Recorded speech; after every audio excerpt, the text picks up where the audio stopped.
एवढंच वर्ष आहे ज्याचं लागलं डोकं, ज्याचं डोकं लागलं ते जेव्हा, डोकं नाही लागलं तर जवानी गेली इकडून. ह्या शरीराच्या 3 अवस्था आहेत. ह्या शरीराच्या बसा बसा बसा बसा बसा इथं बसा, समोर बसा.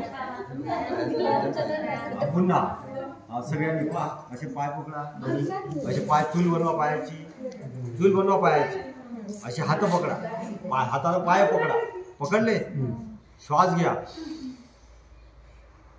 मग सोडत सोडत पूर्ण श्वास सोडायची, डोकं लावायचं. हे बघा, लावा, पायाला लागते का? डोकं लावा, पायाला डोकं लावा, लागते का? मनके गेले, आता मनके गेले.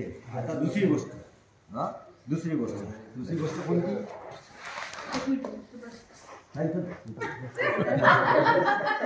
लंबे कर, माझ्या तुम्ही पाय लंबे करा, या समोर या, पाय लंबे करा, दोन्ही पाय कर, असे दोन्ही पाय लंबे करा, मागं पुढं व्हा का, आणि समोर हात ठेवा, ठेवले आणि माझं डोकं लागते.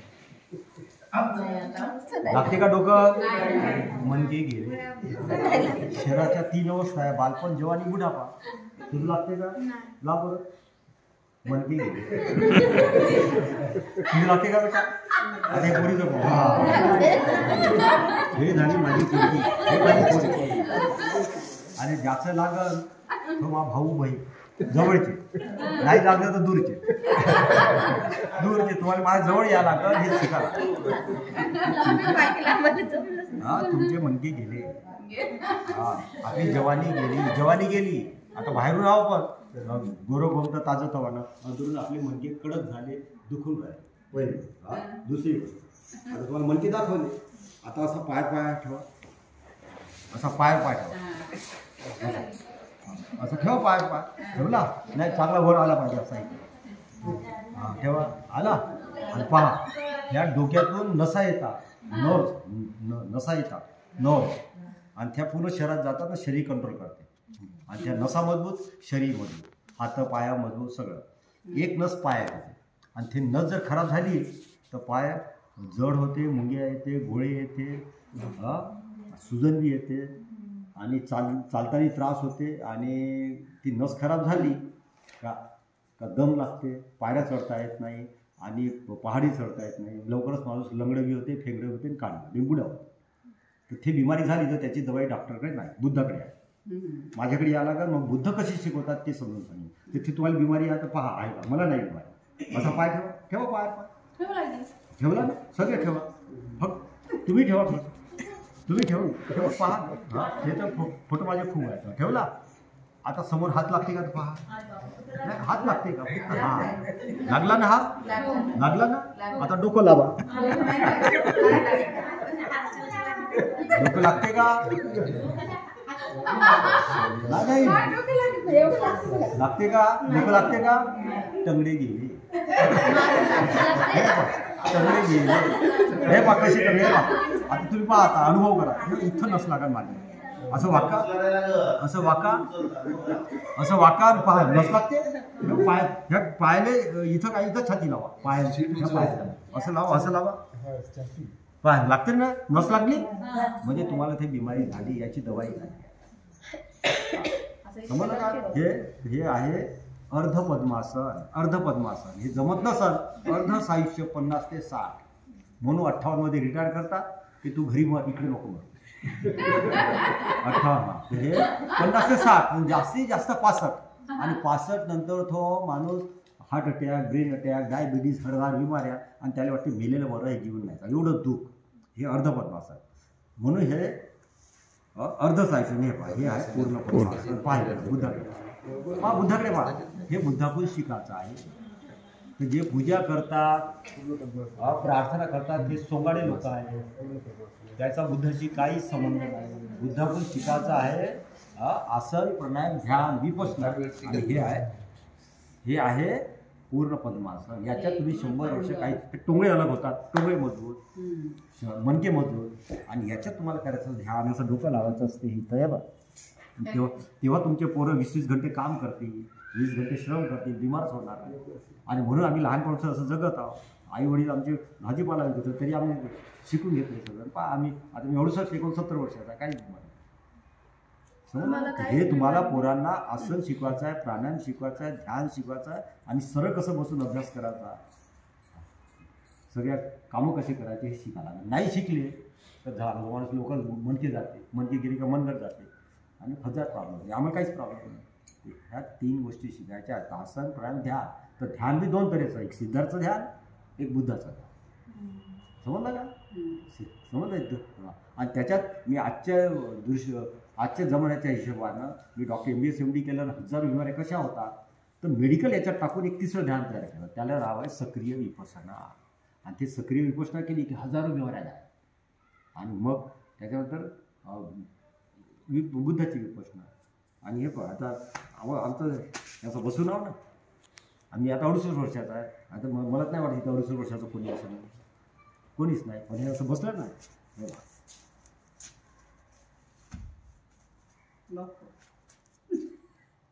काहीच नाही. हात न लावता उठलं का. आणि हे असं वाकलं तिथे टोंग्यात डोकं लागते, टोंग्यात डोकं लागते. हा पाय फेकला तर हा टोंगळ्या माझ्या खांद्याला बी लागते, खांद्याला लागते का. काहीच दुखत नाही. तसे तुमचे पोरं मजबूत झाले पाहिजे. कोणी तुमचं शरीर मजबूत झालं. बिमार साहेब मला सर्दी नाही झाली कोरोनामध्ये. इथं 100 लोक होते कोरोना, गव्हर्नमेंटने दिलं, आम्ही इथंच राहिलो, काहीच नाही झालं. एक कण नाही दुखत, बोट नाही दुखत, माझे पाय बा दिसते का असं केलं ना. याच्या उड्या मारता येते, एका बोटावरही पोहता येते. आणि हे तुम्ही तुमच्या पोराला नाही शिकवलं आसन प्राणायाम ध्यान आणि विपश्यना, मनके गेले, मनगट गेलं, टोंगळे गेले, लवकरच हार्ट अटॅक ब्रेन अटॅक होते, धडाधड माणसं दवाखान्याचा. पण ह्याच गोष्टी चायना जापानमध्ये शिकवल्या जाते. कधी चुकी लागणार नाही, त्याचा कोणी अटॅक नाही केला. आणि बुद्धिझम आता तिथं सगळ्यात जास्त जिवंत बुद्धिझम आहे आणि सगळ्यात श्रीमंत लोक ते आहे, चायना जापान. समजले.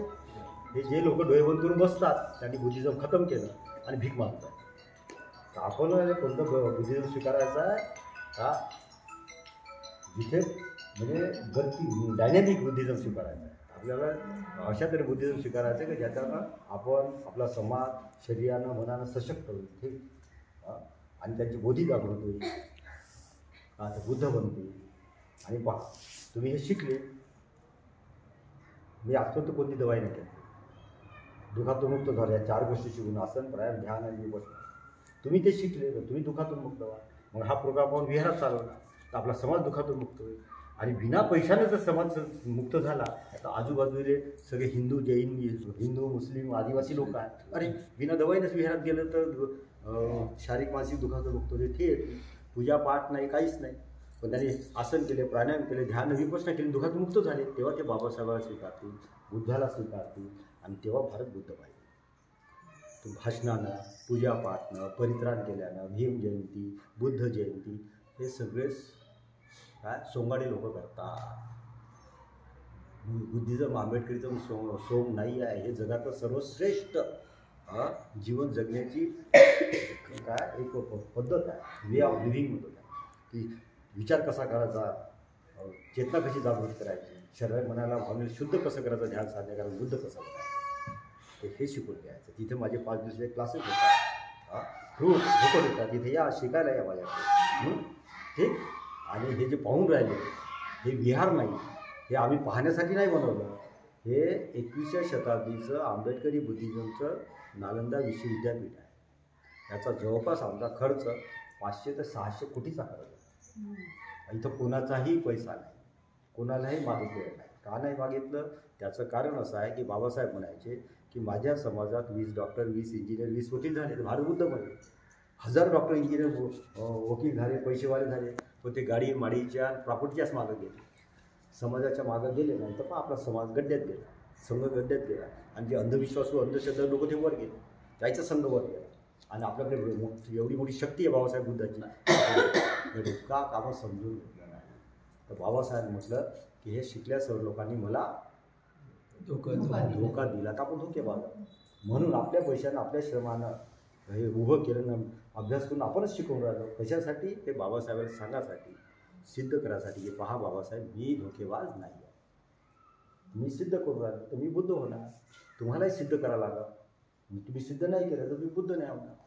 आणि बुद्ध नाही झाले तर मग बुद्ध होईल माणूस. 1000 बिमाऱ्यांना चाललं नाही. आताच तुम्हाला आताच बसता नाही, उठता येत नाही, मनके गेले, हे गेले. का? आपण त्या तऱ्हेनं बुद्ध समजून घेतला. आताही वेळ गेली नाही. आताही तुम्ही आले, आमच्याकडे 5 दिवस राहिले, पैसे लागत नाही, काहीच नाही, शिकून घेतलं सगळं. 5 दिवसात तुमचे 1000 बिमाऱ्या गायब होतात. आम्ही शिकवतोच त्या तऱ्हे. कारण मी डॉक्टर आहे BSMD. तुमचे पोरं पाठवले तर त्याचा बॉडी कशी तयार करायची, माइंड कसं तयार करायचं, अभ्यास कसा करायचा, हे सगळं शिकवलं जाते. शरीर मनाचं संतुलन कसं साधायचं. का? नाहीतर आता आमच्याकडे लोक दररोज येतात, वारे पोरगा नापास झाला तर सुसाईड करून राहिला, परत IAS नंबर नाही लागला तर सुसाईड करून राहिला, नोकरी नाही लागली तर सुसाईड करून राहिला. खूप लोक मरून राहिले. तर त्यांना वाचवायचं असतं तर त्यांना जे ध्यान शिकवलं तर ध्याना गेलं काय माहीत पडते माहिती आहे? हे जीवन अमूल्य आहे. अरे एक नाही भेटलं तर दुसरं तिसरं. पण लोकांच्या डोक्यात आपण टाकतो तुला डॉक्टरच बनायचं. सगळे डॉक्टर बनू शकत नाही. सगळे मेरिट आले तरी नाही बनणार. तर मग उरले लोक फ्रस्ट्रेट होतात. त्यावेळेस त्याच्या जीवनात एकच एम असते हे बनायचं, डॉक्टर, इंजिनियर किंवा IAS हे होतात. त्यांना त्याकडून तुम्हाला ध्याना घ्यायला तुम्ही समजून सांगावं लागेल, शिकवावं लागेल. ठीक, ह्या सगळ्या गोष्टी आहेत. तर तुम्हाला सिद्ध करावं लागेल की आपण वासाचे पोरं. आता सिद्ध कसं करायचं? आपण 30-25 म्हणतो की सगळेच लोक दारू पितात. 90% पितात ना सगळे. 100% लोकांच्या घरात झगडे आहे, कलह आहे. तर आपण सिद्ध कसं करायचं पावसाचे पोरं आपण? तर सिद्ध करण्यासाठी मी तुम्हाला एक मार्ग सांगतो. पहिली गोष्ट, आपल्याला समाज चांगला करायचा आहे, आपल्यालाही चांगलं व्हायचं आहे. तर आपण कसं जगायचं? बाबासाहेबांच्या जीवनाचा अभ्यास करायचा. बाबासाहेब कसे जगले? जेवण करायचं होतं तर पहिले त्यांना कबीराची एक दोहा म्हणून पाठ करून दाखवला लागत होता. तर दररोज एक दोहा कबीराचा पाठ करता करता पूर्ण कबीर माहीत पडलं. त्यांना सगळं समजलं, ध्यान ज्ञान जीवन समजलं, अध्यात्म समजलं. मग त्यांनी बुद्धिजम करायचं. आपणही आपल्या पोराले जेवण करायच्या अगोदर एक दोहा पाठ करा, धम्मपदाचा. त्या बाबासाहेबाचे पुस्तकाचे एक पान वाचायचं आणि आम्हाला समजून सांगायचं ना, ते एक दोहा पाठ करायचा. अशा तऱ्हेनं 10-20 वर्षात त्याचं पूर्ण पुस्तक पाहिजे, पूर्ण धम्मपदी पाहिजे. पहिली गोष्ट. दुसरी गोष्ट, बाबासाहेब कवीपंथी होते. कधी दारू गेले का? कधी मटन चिकन खाल्लं का त्यांनी नाही खाल्लं. कबीर लोक खातच नाही का? आणि पूर्ण जीवन बाबासाहेबांनी समाजाला दिलं, अभ्यास केला, ज्ञानाची साधना केली. त्याचे वडील रामजी, त्यांनी मटन चिकन नाही खाल्लं, दारू नाही पिले, जीवन समाजाला दिलं. त्याचे वडील मालोजी, त्याला 32 मेडल होते म्हणतात मिलिटरीमध्ये, त्यांनी दारू नाही पिले, मटन चिकन नाही खाल्लं. आणि त्या मालोजीचा एक भाऊ होता, तोच सैनिक होता. जसं त्याने आपलं सैनिक सोडून तो साधू बनला, हिमालयात गेला. मग मालोजीने 3 पोरं होते. एक रामजी सैनिक राहिले, दोघे सर्विस सोडून साधू बनले. आणि ते कसे जगले?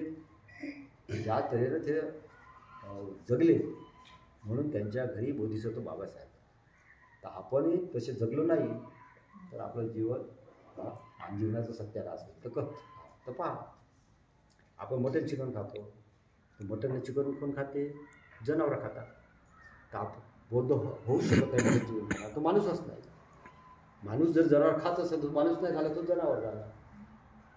आणि जो जनावर खात असेल त्याच्या घरी जनावर पैदा होते. तुमच्या घरी कधीही संत महात्मे बोधिसत्व पैदा होणार नाही. म्हणून पहिले आपण आंबेडकरी बुद्धिझम, कबीराच्या पंथामध्ये बुद्धिझममध्ये मटन चिकन नाही, दारू नाही, हे सिद्ध करायचं आहे. पहिली गोष्ट समजलं.